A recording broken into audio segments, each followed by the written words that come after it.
магнитке айланганда кишилер өздөрү келет. Гринлиф корпорациясында ар бир ийгилик жарата турган шанс келди да. Бул мүмкүнчүлүктү кармап калыш керек. Мындай мүмкүнчүлүк кылымда бир жолу келет. 90-жылдары традиционный башталганда биз ойлонбостон дордойго кирип кеткенбиз.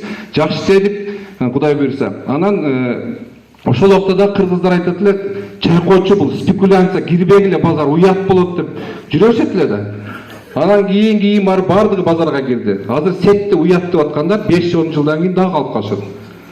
Бул жерде 18 жаштан паспорт эле алган баладан баштап пенсия 80 жашка чейин шанс бар да. Кече 72 жаштагы киши экинчи жолу Кытайга кетип атат. Мына Карасулук байкечи Кытайга барып биринчисинде, кийинкисинде менеджер болуп келем дегеткен, кече менеджер болгуча дагы Кытайдын промоушн утуп алыптыр.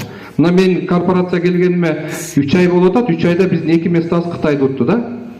Ошон үчүн бул жерде 28 миң жок дегендери үчүн бизнес болуп атат. Именно акчасы жоктор үчүн бизнес булчу. Акчасы көп миллионерлерге бул бизнестин кереги жок. Бул жөнөкөй адамдардын ичинен миллионерлерди чыгарам деген өтө чоң максат коюп атат. Вильямсу максатына жетип атат. Ошондуктан барыңыздарга айтарым, бүгүндөн калбай катталыңыздар.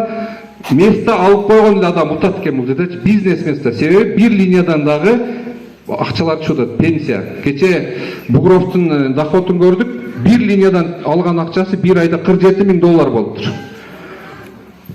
Жомок, көпчүлүк адамдар үчүн бул нерсе жомок. Бирок жомоктун ичинде адамдар жашап атат уже. Живут в сказке. Поэтому кто думает сегодня, не думая заходите в бизнес-место, занимайтесь благими делами, рассказывайте другим, пусть другие тоже оздоравливаются, зарабатывают хорошие деньги, пусть путешествуют. Мына Москвадан былтыртан бери бир жылда 17 семья миграциядан кайтып келди. Элестетиңиздер, 20 жылда иштеп жүргөн баягы Москвада иштегендердин 17 адамы миллионер болуп үйүнө келишип, Кыргызстандан үйлөрдү алып, машиналарды алып, азыр эми Кыргызстанды бомбить этип атышат, вообще иштеп атышат да дальше. Ошондуктан барыңыздарды куттуктайм, бүгүн келген адам эле өтө ийгиликтүү адамдарсыздар. Рахмат.